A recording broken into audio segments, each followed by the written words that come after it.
우리 사람이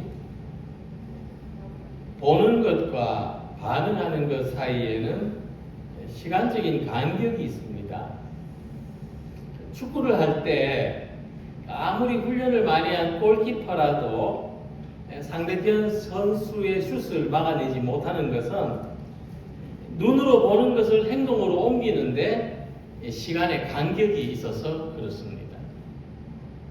어디로 찰지 미리 예상하고 그곳에 가 있지 않는 한 보고 반응하는 것은 늦습니다. 그래서 우리는 자기 앞에서 어떤 사건이 일어나는 즉시로 행동하기보다는 시간적으로는 조금 늦게 반응하면서 살고 있습니다. 개인에 따라서는 그 시간적인 간격이 아주 큰 사람도 있습니다. 해가 떠서 한낮이 됐는데 이제 아침인가 하고 일어나는 사람도 있는 겁니다. 그러나 사도 바울은 말하기를 또한 너희가 이 시기를 알거니와 자다가 깰 때가 벌써 되었으니 이는 이제 우리의 구원이 처음 믿을 때보다 가까웠음이라 하고 말씀했습니다. 우리에게는 시간과 시기의 분별이 필요하고 현재 일어나는 일보다 뒤처지지 않게 살아야 하는 겁니다. 하지만 그 반대로 현재보다 앞당겨서 빠르게 살아가는 사람도 있습니다. 우리는 이런 사람을 가리켜서 깨어있는 사람, 깨어있다고 말합니다. 복음서에서 세례요한을 가리켜서 주의 길을 준비하는 자라고 했습니다. 마가복음 1장 3절에 보면 너희는 주의 길을 준비하라 하는 이 메시지가 세례요한의 이야기인데 세례요한은 현재보다 앞서서 살아가는 사람이었습니다. 그는 예수님이 오실 것을 미리 알고 깨어서 준비하는 사람이었습니다. 성경은 이렇게 다른 사람들보다 앞서서 살아가는 사람을 선지자라고 했습니다. 지금도 깨어있는 사람, 선지자적인 삶을 사는 사람은 항상 다른 사람들보다 보는 것이 빠르고 생각하는 것이 빠르고 준비하는 것이 빠른 것입니다. 오늘 본문의 사도 바울은 이렇게 깨어있는 사람의 면모를 보여주고 있는데 22절에서 우리 주여 오시옵소서 하는 말씀이 바울이 그런 깨어있는 사람이라는 것을 알게 해줍니다. 모든 사람이 영적으로 깊은 잠에 빠져 있을 때 바울은 깨어서 주님이 오시기를 먼저 기다리는 믿음을 가졌던 것입니다. 이 주여 오시옵소서라는 말은 헬라어로 마라나타입니다. 요한계시록 22장 20절에 주 예수여 오시옵소서 하는 말과 같은 말씀입니다. 주님이 오시기를 기다린다.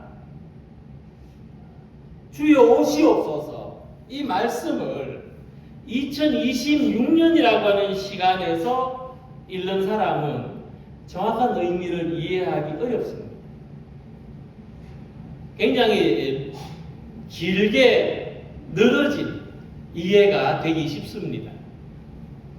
예수님이 그 당시도 오시지 않은 걸 보니까 언젠가는 오셨으면 이런 뜻으로 주여 오시옵소서 하고 말하지 않았는가 생각하기가 쉽습니다.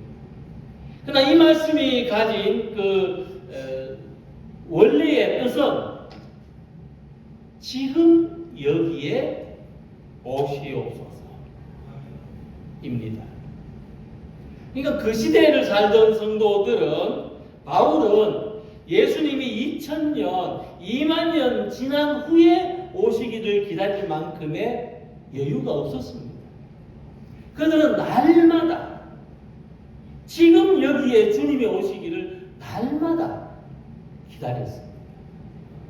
이런 사람들이니까 깨어서 기다릴 수밖에 없는 겁니다. 그것이 바로 지금 여기에 주님의 구원이 이루어지기를 소망하는 것입니다. 지금 나의 삶에, 지금 나의 문제에, 지금 이 순간에 주님의 구원이 이루어지기를 기다리는 사람, 깨어있는 사람입니다. 영적으로 깊이 잠들고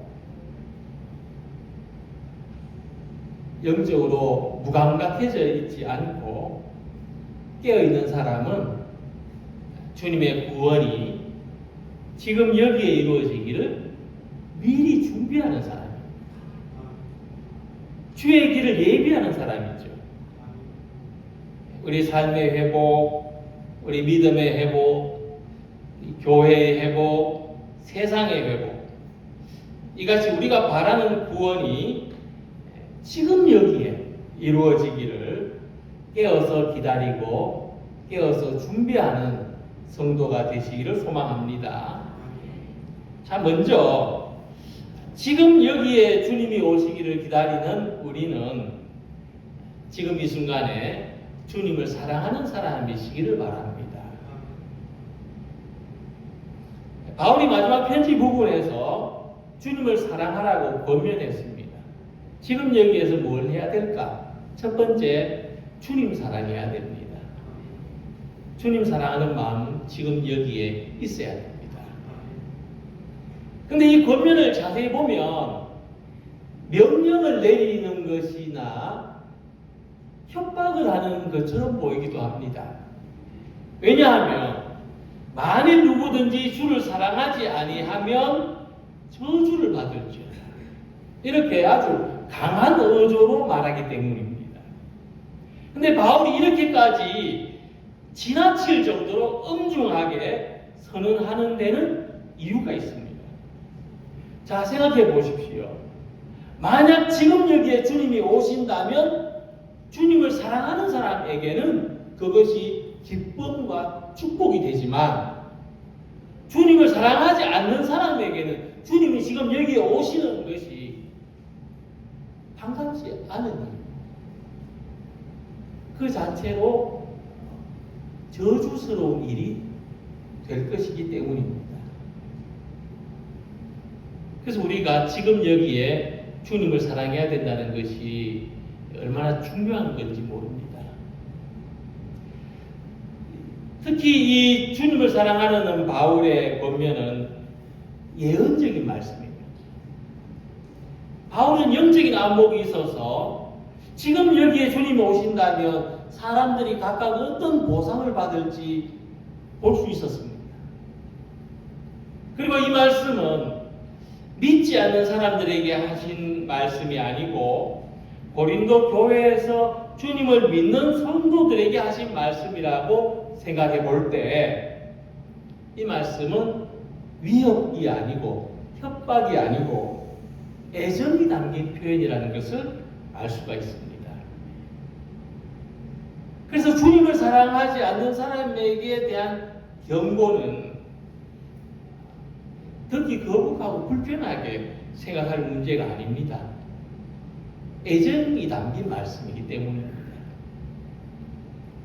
마태복음 25장에 보면은 인자가 자기 영광으로 모든 천사와 함께 올 때에 자기 영광의 보좌에 앉으리니 양 그 오른편에 염소는 왼편에 두리라는 말씀이 있습니다.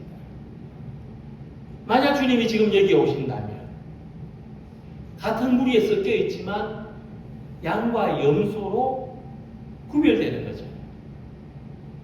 주님이 오실 때도 주님을 사랑하는 사람과 주님을 사랑하지 않는 사람으로 구별되는 것입니다. 주님을 사랑하는 것이 우리의 삶에서 너무나 중요한 이유는 창세기에서도 알 수 있습니다. 창세기에서 아담과 하와가 하나님을 사랑하지 않았던 결과로서 그들은 낙원을 잃고 거친 땅에서 고통스럽게 살아야 했습니다. 근데 그것만이 아니라 더 궁극적인 고통은 그들이 하나님과 단절된 삶을 살게 되었다는 것입니다. 그래서 우리가 하나님을 사랑하지 않고는 결코 행복하게 살 수 없고 하나님과 단절된 삶은 결코 행복할 수 없습니다. 하나님을 사랑하지 않는 삶은 아담과 하와처럼 낙원을 잃고 고통과 저주에서 벗어날 길이 없는 것입니다. 아우구스티누스가 말한 것처럼 하나님을 사랑하지 않고 다른 것을 하나님으로 잘못 사랑하는 것이 죄입니다. 하나님을 사랑하지 않은 결과로 사람과 사람 사이에 오가는 마음은 적대적으로 변하게 됩니다. 하나님을 사랑하지 않은 결과로 우리는 다른 사람을 끊임없이 공격하고 다른 사람과 단절합니다. 그런 삶은 그 자체로서 이미 고통이며 저주입니다. 특히 본문에서 저주를 받는다는 이 말씀에 숨겨진 의미가 있습니다.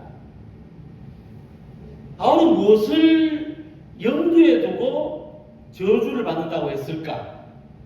이 숨겨진 의미는 교회 공동체로부터 떨어져 나가게 된다는 것입니다. 그것이 바울이 생각하는 저주의 숨겨진 의미입니다. 주님을 사랑하지 않는 사람은 하나님의 은총에서 제외될 뿐만 아니라 결국 구원의 공동체에서도 제외되는 것입니다. 그래서 그 무엇보다도 주님을 사랑하는 것이 우리의 삶의 이유이며 목적이 되시기를 바랍니다. 주님을 사랑하기 위해서 사시기 바랍니다. 주님을 사랑하지 않는 것은 결국 그 사람 존재 자체를 가엾게 하고 빈곤하게 만드는 것입니다. 우리는 주님을 사랑함으로써 또한 우리 삶에서 일어나는 모든 것을 참고 모든 것을 견디고 모든 것을 바라고 모든 것을 믿을 수 있습니다. 그래서 바울은 주님을 사랑하라 엄중하게 권고합니다. 우리가 꽃 한 송이를 사랑하는 것, 우리가 동물 하나를 사랑하는 것도 행복을 느끼게 합니다. 그래서 주님을 사랑하는 것은 의무나 강제가 아니라 우리의 행복입니다. 주님을 사랑하는 행복을 마음껏 누리시기 바랍니다. 하지만 주님을 사랑하는 일에도 늦지 않아야 됩니다. 나중에 사랑하겠다. 내 삶이 좀 더 괜찮아지면 그때 사랑하겠다 할 것이 아니고 지금 여기에서 지금 이 시간에 주님을 사랑하는 행복을 가지시기를 바랍니다. 두 번째로 우리는 지금 여기에서 주님의 은혜를 바라보는 사람이 되어야 합니다. 바울이 고린도 교회를 향해서 소원하는 것은 고린도 교회 성도들에게 주님의 은혜가 항상 함께 하시는 것이었습니다. 그래서 23절에 주 예수 그리스도의 은혜가 너희와 함께 하시기를 원한다 하고 말씀했습니다. 그래서 이 말씀은 그 앞의 말씀을 뒷받침해 주고 있는데 누구든지 주를 사랑하지 아니하면 저주를 받을지어다는 말씀은 바로 주 예수 그리스도의 은혜가 너희와 함께 하시기를 원하노라는 말씀으로 뒷받침되고 있습니다. 지금 여기에 주님이 함께 계시고 우리 모두가 주님의 은혜를 바라보면서 살아가는 것이야말로 우리에게 가장 좋은 일이고 가장 큰 축복이기 때문입니다. 우리 가운데 살면서 아쉬움도 없고 또 늘 평안한 사람이라도 주님의 구원을 소망할 수 있습니다. 세상이 주는 평안에 만족하지 않기 때문에 우리는 주님의 구원이 임하기를 평안한 가운데서도 소망할 수 있는 것입니다. 하지만 누구보다도 간절히 기원하는 사람이 있다면 극심한 고난과 고통 속에 있는 사람입니다. 주님의 은혜가 없이는 하루도 살 수 없는 그런 사람들이야말로 누구보다도 간절히 지금 여기에 주님의 구원을 소망할 것입니다. 그래서 우리는 이 파수꾼이 새벽을 날이 밝기를 기다리는 심정으로 주님의 은혜를 바라봅니다. 그리고 우리 삶에 지금 여기에 주님의 구원이 이루어지기를 소망합니다. 이런 이유에서 초대교회 성도들은 매 순간 주님이 오시기만을 기다렸습니다. 그런데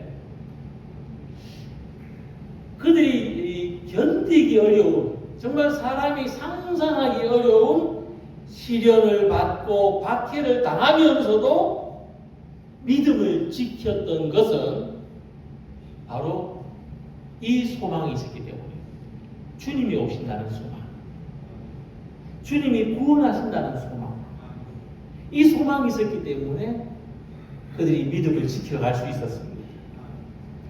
그들이 기다리는 바로 그 시간에 주님이 오시지는 않았지만 주님의 은혜를 바라보는 소망이 고난을 견디게 했고 믿음으로 승리하게 만든 비결이었다는 것을 잊지 않으시기 바랍니다. 그래서 우리는 매 순간 주님의 은혜, 주님의 구원을 바라보는 성도들이 되기를 바랍니다. 지금 여기 하나님의 구원을 소망하시기 바랍니다. 구원은 현재성을 가지고 있습니다. 미래에 있을 것이 아니라 현재, 지금 여기에 구원입니다. 그렇기 때문에 우리는 말씀 가운데, 기도 가운데, 예배 안에서 하나님의 은혜를 바라보는 것입니다. 우리 삶이 늘 행복한 것은 아닙니다. 오히려 어떤 시대나 어떤 사람에게는 인생 전체가 고난이기도 했을 것입니다. 우리의 삶에 고난이 차지하는 그 시간적인 비중이 굉장히 많았던 분들도 있을 겁니다. 그래서 바울은 지금 여기에 구원이 임해야 우리가 고난 속에서도 기뻐할 수 있다는 사실을 발견했습니다. 로마서 5장 3절에 말씀하기를 환난은 인내는 연단은 소망을 이루는 줄 알기 때문에 환난 중에도 즐거워한다고 했습니다. 그래서 우리가 이 말씀을 생각해 보면 우리가 지금 여기에서 주님의 은혜를 어떻게 바라볼 수 있는지를 알 수 있습니다. 주님의 은혜는 언제 우리에게 임합니까? 환난을 인내할 때 임합니다. 인내로서 연단될 때입니다. 연단에서 구원의 소망을 가질 때 은혜가 있습니다. 내가 주님의 은혜로 인내했구나. 나를 연단되게 하신 것이 주님의 은혜였구나. 내가 소망을 가질 수 있는 것이 은혜구나.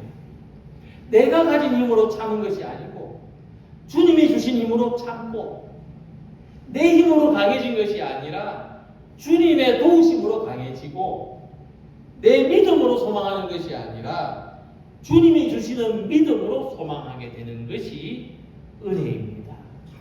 우리가 이 은혜의 경험으로 지금 여기에서 구원을 경험하게 되는 것입니다.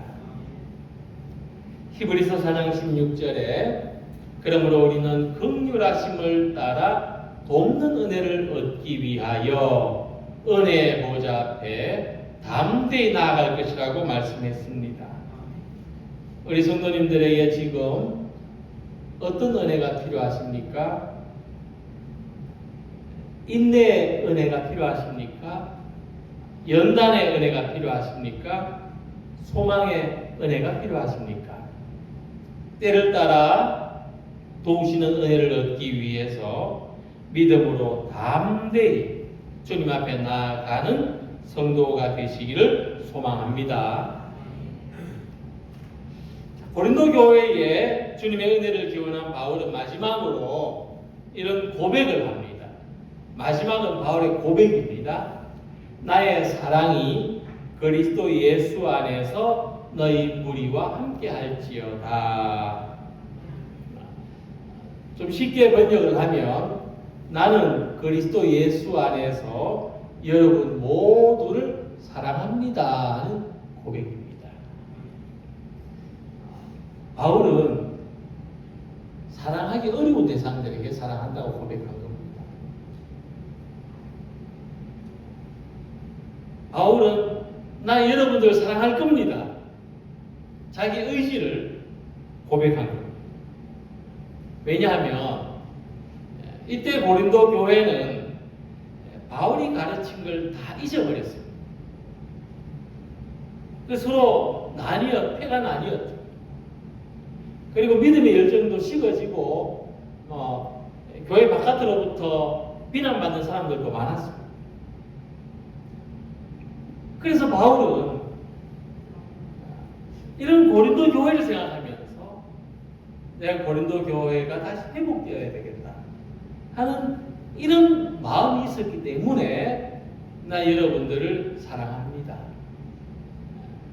여러분들 나는 사랑할 겁니다 하는 의지를 표현했던 것입니다.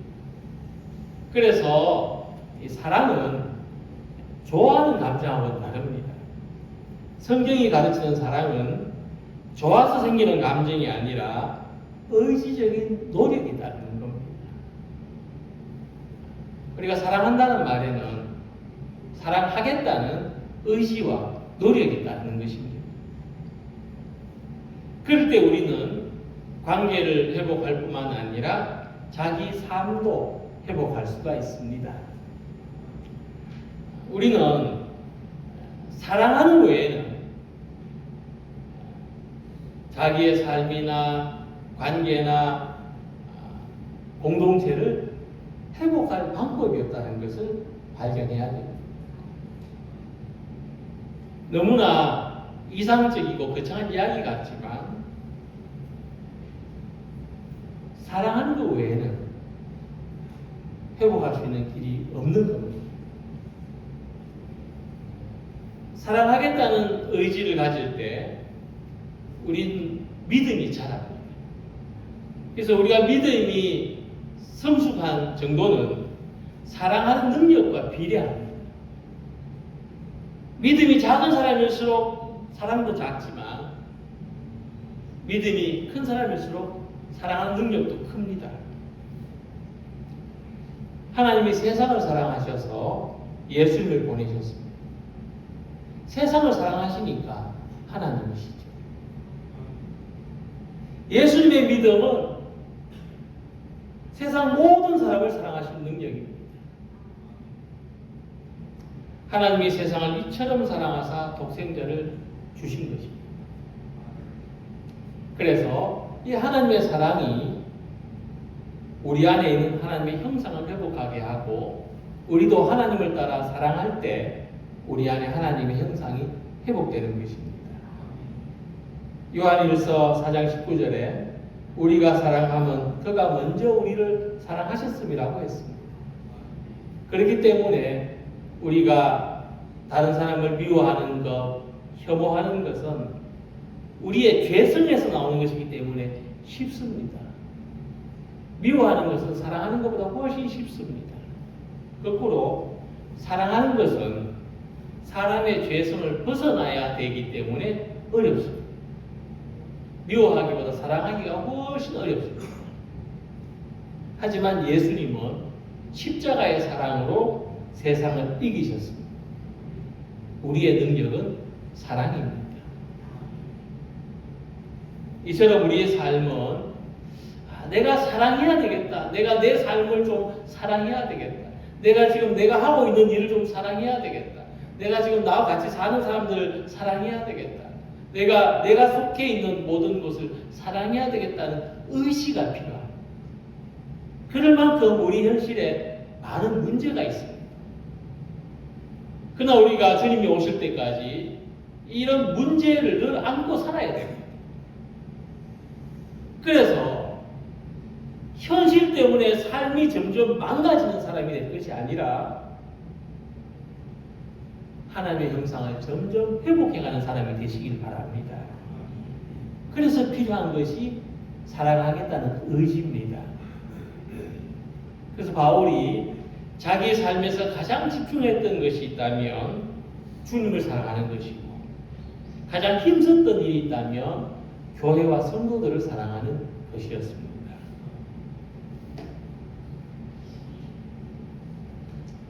오늘도 주님은 지금 여기에 우리를 향해서 다가오고 계십니다. 주님이 오시는 시간은 점점 짧아지고 있습니다. 그러나 주님이 우리의 시간에 오실 때 우리는 주님을 사랑하지 않는 그런 초라하고 빈곤한 사람으로 주님을 맞이하지 않기를 바랍니다. 주님을 사랑하는 마음이 늘 식지 않은 사람 되시길 바랍니다.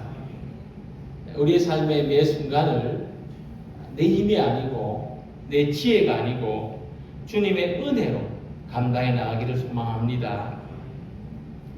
우리가 각자 가진 믿음의 분량으로 의지를 가지고 주님을 사랑하고 성도들을 사랑하고 교회를 사랑하고 자기의 삶을 하나님이 주신 모든 것을 사랑하시기 바랍니다.